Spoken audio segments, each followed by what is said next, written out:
నెల రోజులు వస్తుంది మాకు ఏది లేకుండా పోయింది సార్. లోకం తెలియని పిల్ల ఉంది, ఇలాంటి పిల్లలు ఉన్నారు. వాళ్ళకి ఎంత ఇప్పుడు ఆకలి అంటే అమ్మ ఆకలి అంటారు, అంతవరకే అంటారు. ఇంకొక మాట మాట్లాడరు ఆ పిల్లలు. వదిలేసిండ్రు కానీ వచ్చి ఒక్క రోజు కూడా వచ్చి చూసిన వాళ్ళు కాదు. అసంటప్పుడు వాళ్ళెవరు సార్? నాకు అంతా మా అమ్మనే.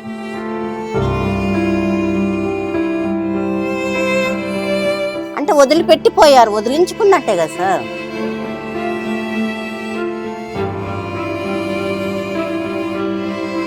ఇంతకుముందు పెట్టే 2 కూరల మూరకులు ఇప్పుడు ఒక్కటే పెడుతున్నారు. జైన్ చేసి వెళ్ళిపోయారు.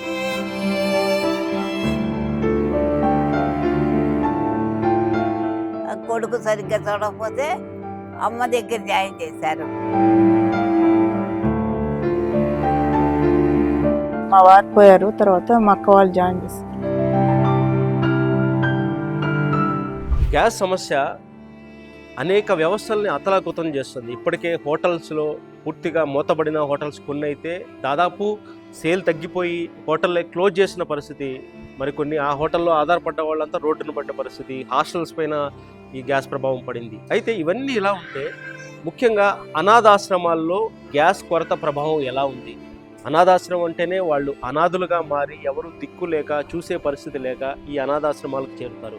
వృద్ధాశ్రమాలు కూడా అంతే పరిస్థితి. ఎంతమంది కొడుకులు ఉన్నా పట్టించుకునే వాళ్ళు లేక చివరికి వృద్ధాశ్రమంలో తదాల్చుకోవాల్సిన పరిస్థితి. అలాంటిది గ్యాస్ లేక ఈ వృద్ధాశ్రమాల్లో ఎలా ఉంది? గ్యాస్ కొరత ప్రభావం నిజంగా వాళ్ళ కడుపు నింపుతుందా? ఎలా ఉందో తెలుసుకునే ప్రయత్నం చేద్దాం రండి.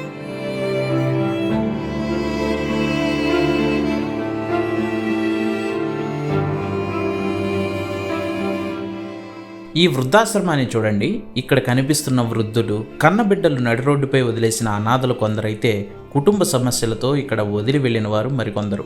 నవమాసాలు మోసి కని పెంచి ప్రయోజకుల్ని చేస్తే దక్కిన ఫలితం ఇది. జీవితం చివరి దశలో ఇలా అనాథలుగా కుటుంబాలకు దూరంగా వృద్ధాశ్రమాల్లో బ్రతుకుని నెట్టుకొస్తున్నారు వీరంతా. ఒక్క చేత్తో 10 మందికి వడ్డించి కుటుంబ అవసరాలను తీర్చిన ఈ తల్లిదండ్రులు ఇప్పుడు పట్టెడు అన్నం కోసం వృద్ధాశ్రమాల్లో చేరారు. ఇరాన్ యుద్ధం ప్రభావంతో ఎల్పిజి గ్యాస్ కొరత హైదరాబాద్ నగరంలో అనేక వృద్ధాశ్రమాలను, అనాథాశ్రమాలను సైతం వెంటాడుతోంది.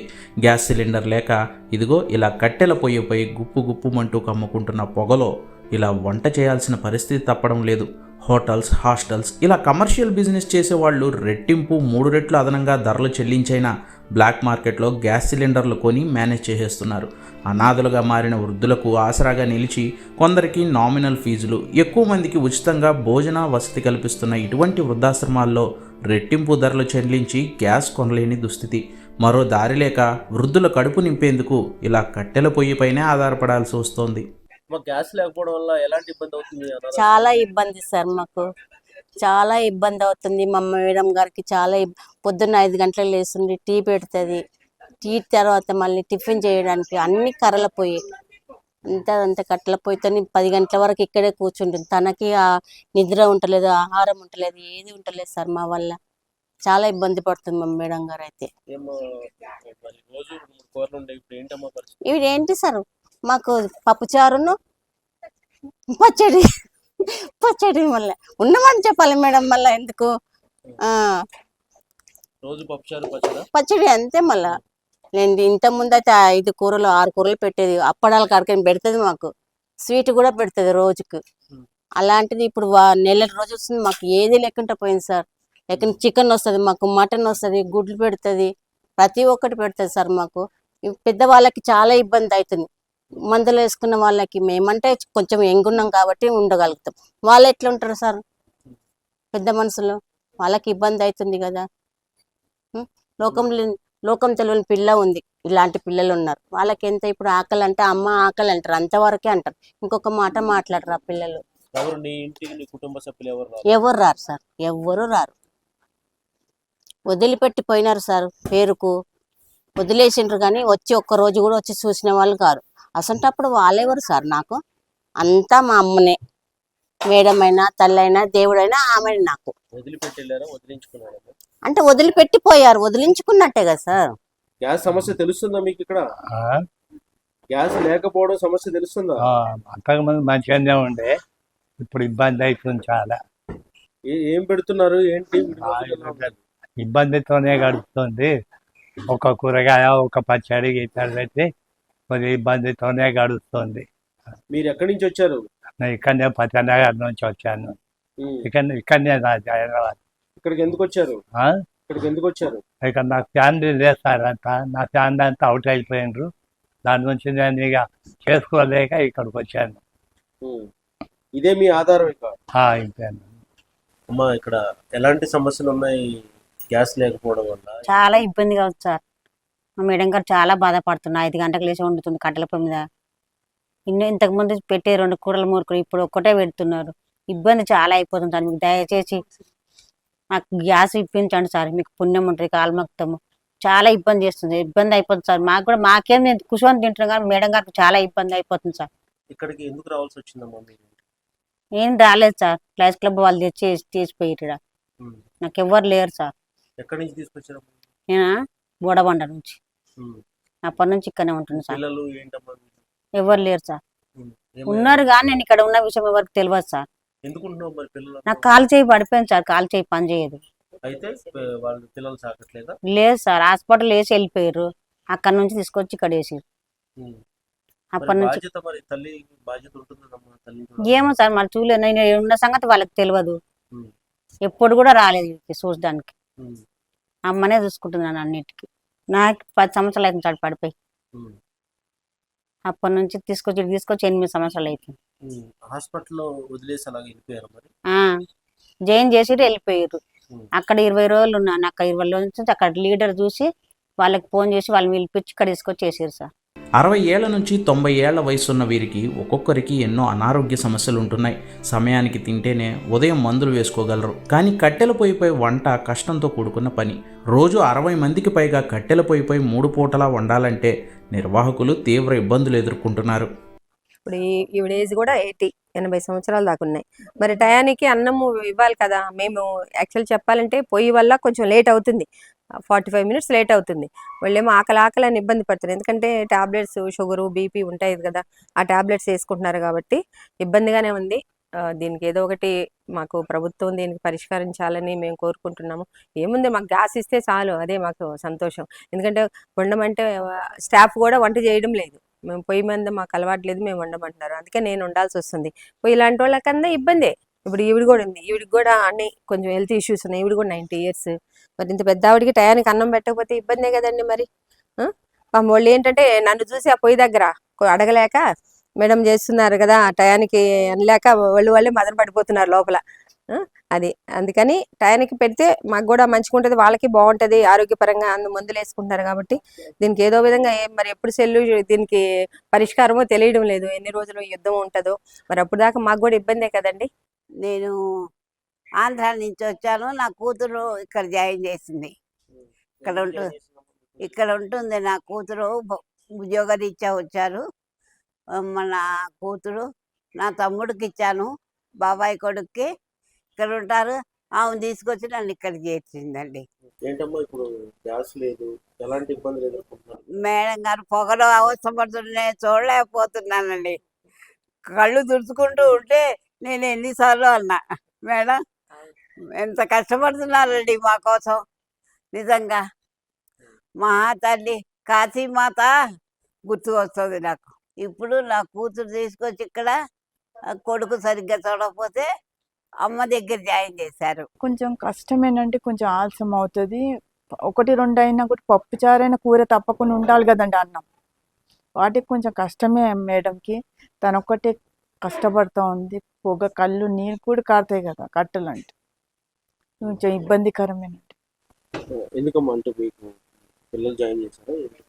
లేదంటే మా వారు పోయారు, తర్వాత మా అక్క వాళ్ళు జాయిన్ చేస్తారు. 14 ఏళ్ల నుంచి ఇక్కడ వృద్ధాశ్రమాన్ని నిర్వహిస్తుంటే ఎప్పుడూ ఇలాంటి క్లిష్ట పరిస్థితులు రాలేదంటున్నారు నిర్వాహకులు. కట్టెల పొయ్యిపై వంట చేసేందుకు కట్టెలు సైతం లేక పాత మంచాల కలపనే ఇలా వాడాల్సి వస్తోందని, అది కూడా అయిపోతే వృద్ధులకు భోజనం వండడం అంటే ఇక నరకమే అంటున్నారు నిర్వాహకులు. గ్యాస్ సమస్య మీ ఆశ్రమంలో ఎలాంటి ఇబ్బందులు ఎదురవుతున్నాయి? అసలు ఇలాంటి పరిస్థితి వస్తుందని ఊహించారా? ఎలా ఉంది? నిజం చెప్పాలంటే అసలు ఊహించలా. నిజంగా మాకు అప్పుడే సిలిండర్లు కూడా అన్నీ అయిపోయినాయి. ఈ యుద్ధం జరుగుతుంది, మా సిలిండర్లు కూడా అయిపోయినాయి. చాలా నిజంగా ఆ 2 రోజులు కట్టి లేక అవి కూడా అవి ఇవి 2 మంచాలు పాత మంచాలు ఉంటే అవి ఇది చేసుకొని వండుతున్నాం. స్టార్టింగ్ పులిహోర, పెరుగు తీసుకొచ్చి పెరుగన్నం పెట్టారు 2 రోజులు. తర్వాత చిన్నగా పొయ్యి మంటేసుకుంటూ ఉదయాన్నే టీలు కూడా 2 రోజులు ఇవ్వలే పాపం. వీళ్ళకేమో ఉదయాన్నే టీలు అలవాటు. అవి లేకపోతే అమ్మ టీ లేవు వాళ్ళ బాధ చూడలేక పొయ్యి స్టార్ట్ చేశాను నేను. ఉదయం టీలు పెట్టుకుంటూ వంట చేసుకుంటూ ఇబ్బందిగా ఉంది. ఇప్పుడు మేము బ్లాక్ లోకల్ అంటే మాకు ఫైనాన్షియల్గా అంత ఆశ్రమం అంటే ఎలా ఉంటుంది, అందరు ఓల్డేజ్ హోమ్ లాగా కాదు మాది చాలా వరకు మ్యాక్సిమం 80% ఉన్నారండి ఫ్రీ వాళ్ళు, అంతా పాపం లేని వాళ్ళు. మరి వాళ్ళకి మేము బ్లాక్లో కొని ఇవన్నీ చేయాలంటే మాకు కూడా కష్టం కదా. సో అందుకని మాకు గవర్నమెంట్ ఏదైనా హెల్ప్ చేసి మాకు ఏదైనా గ్యాస్ కొంచెం సప్లై చేస్తే బాగుంటుందని మేము కోరుకుంటున్నాము. వీళ్ళు నేను వండుతుంటే వీళ్ళు బాధపడుతున్నారు, మేడం అయ్యో పొయ్యి దగ్గర వండుతుంది అనేసి. సో పర్వాలేదులేమ్మా వండుతాలే అంటున్నా.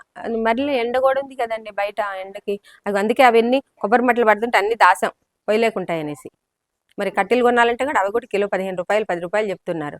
సో మళ్ళీ దానికి ఆటో మాట్లాడుకోవాలి, దానికి ఒక 300 400.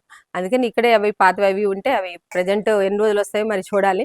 మరి ఎన్ని రోజులు ఈ ప్రాబ్లం ఉంటుందో కూడా మనకు కూడా తెలియదు కదా. సో తొందరగా ఇదే అయిపోతే సంతోషము, లేకపోతే ఏదో విధంగా ఇలా అదే నేను ఇది ఎన్ని రోజులు 10 రోజులు అంటే 20 రోజులు అంటే నడిపిస్తాం ఏదో విధంగా.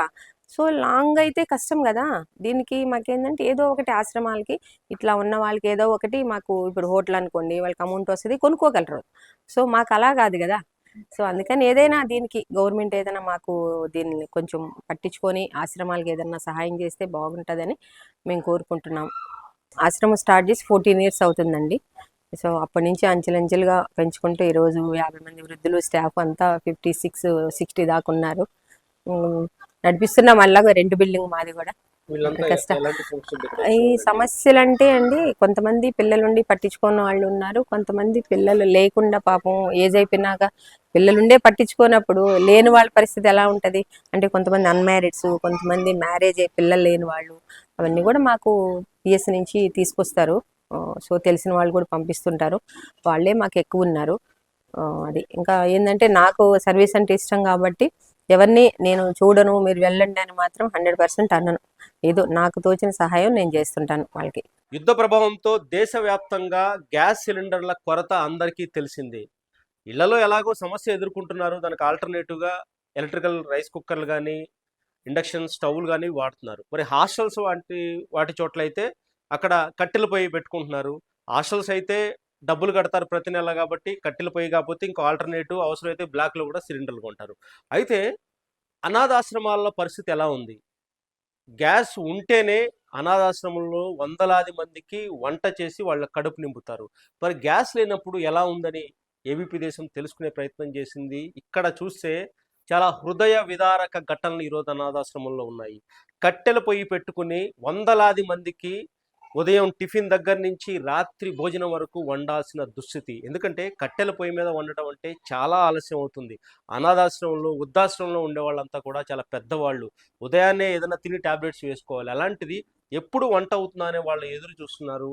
ఆ వంట కాస్త కట్టెల పొయ్యితో ఆలస్యం అవుతుంది. అయితే అతి కష్టం మీద వాళ్ళని పస్తు పెట్టలేక నిర్వాహకులే కట్టెల పైన పొగలో వండి వాళ్ళ కడుపు నింపుతున్నారు. అయితే రెగ్యులర్గా పెట్టే మెనూ కాకుండా ఏదో కడుపు నింపాలి కాబట్టి వాళ్ళ ఆకలితో చంపలేం కాబట్టి ఉదయాన్నే ఆ టిఫిన్ కానీ రెగ్యులర్ మెనూలో మార్పులు చేసి మొత్తానికి కట్టెల పొయ్యే ఈరోజు అనాథాశ్రమాలకు దిక్కవుతుంది. అనాథాశ్రమాల్లో ఉండేవారికి తీవ్ర ఇబ్బందులకు కారణమవుతుంది. ప్రభుత్వం కమర్షియల్కి సంబంధించి హోటల్స్ కానీ ఇతర అంశాలపైన దృష్టి సారిస్తుంది, కానీ ఇలాంటి అనాథాశ్రమాలని ఎందుకు పట్టించుకోవడం లేదు? ఇలాంటి అనాథాశ్రమాలకు, వృద్ధాశ్రమాలకు త్వరితంగా గ్యాస్ ఇవ్వడం, సబ్సిడీతో ఇవ్వడం, ఇలాంటి విషయాలు ఎందుకు దృష్టి సారించడం లేదో అర్థం కావట్లేదు. మొత్తానికైతే గ్యాస్ ప్రభావం అనాథాశ్రమాలని, వృద్ధాశ్రమాలను కూడా ఇబ్బంది పెడుతోంది. ఇక్కడ ఉండే వాళ్ళైతే ఒక్క మాటలో చెప్పాలంటే గ్యాస్ లేక నరకం చూస్తున్నారు. శేషు, ఏబీపీ దేశం, హైదరాబాద్.